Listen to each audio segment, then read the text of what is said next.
Mesdames et messieurs, nous avons aujourd'hui une très belle équation à résoudre.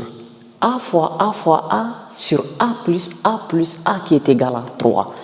Pour quelle valeur de A on trouve A fois A sur A plus A égale à 3. Avant tout, on doit d'abord poser la condition d'existence sur la valeur de A.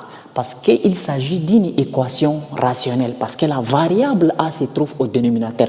Donc, A ne peut pas être n'importe quelle valeur.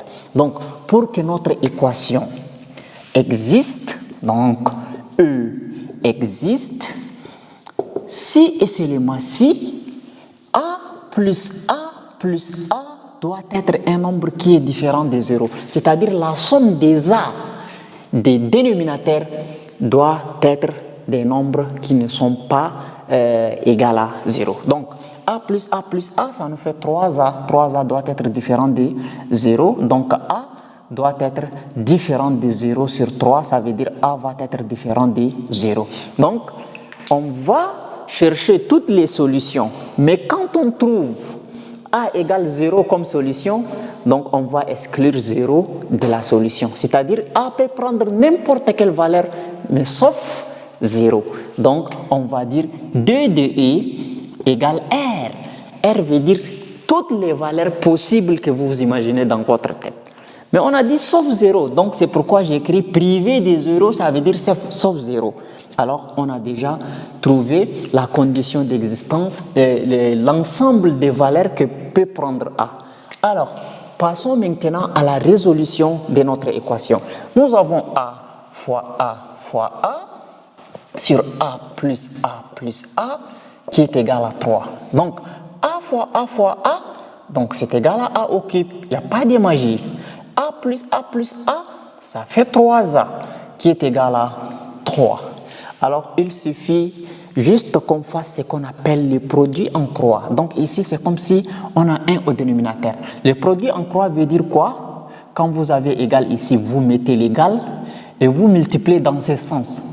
Ce que vous avez fait comme produit, vous mettez ici, et ce que vous avez fait comme produit ici, vous mettez là, et il n'y a pas de dénominateur déjà. Donc, A au cube fois 1, A au cube fois 1, égale 3A fois 3. Donc, on multiplie dans ce sens aussi. Donc, A au cube fois 1, ça nous donne toujours A au cube. Et 3A fois 3, donc les nombres multiplient les nombres, ça fait 9A. Maintenant, déplaçons le 9A de l'autre côté de l'égalité. Donc, on a A au cube moins 9A égale 0.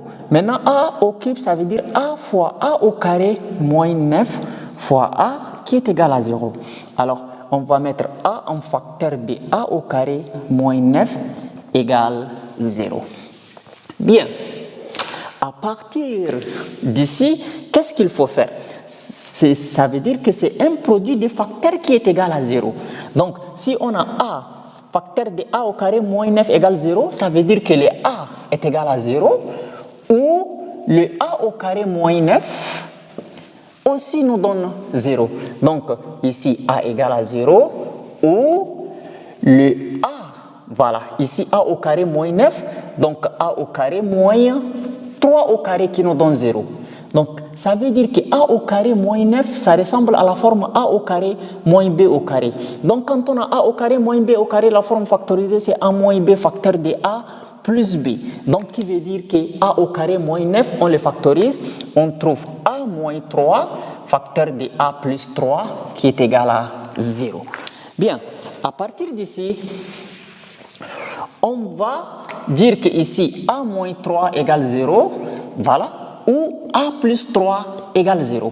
Donc, ici, on va trouver A égale à 3 ou A égale à moins 3. C'est-à-dire, on déplace les moins 3 par ici, ça devient plus 3. Et le plus 3 par ici, ça devient moins 3. Donc, nous avons A égale 0, A égale 3 ou A égale à moins 3.